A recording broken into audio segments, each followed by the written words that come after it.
Hello. I hope you've had a chance to watch our Eucharist this morning.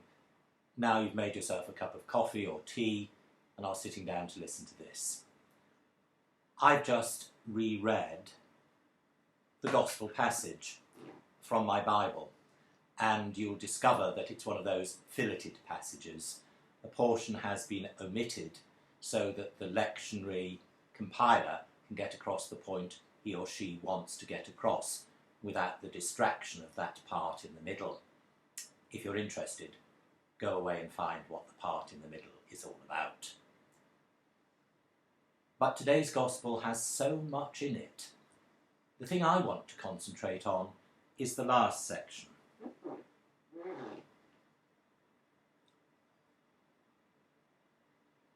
Come to me, all you that are weary and are carrying heavy burdens, and I will give you rest.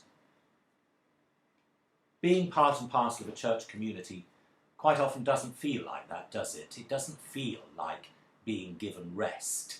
It feels like being given more responsibility and more things to do in order to be loved by God. That's a real challenge for us all, to learn what it means to rest in the Lord. It doesn't mean inactivity, but it does mean confidence. It does mean facing the future with a real hope, not a hope based on things that can disappear, but a hope based on unseen things of faith that cannot be eroded by time or economic recession or disease of any kind. It worries me sometimes that when we gather for worship, either virtually, as we have done this morning, or physically, as we have done so often in the past and shall again, the last thing we encounter is rest for our souls. I don't know how you get around that. I just know that it's important. I think we need to be prepared to have more confidence in God, to be more trusting that our lives, our future, both personal and communal, are in his hands, and that whatever we manage to do will be enough, and that God will bring to fulfilment his promises. So please, look back over what has happened in these last months and realise that you have been with God even in your aloneness, and that when we come together, we will come together not simply to see one another, but to make a statement of faith that we have never been without one another in our God.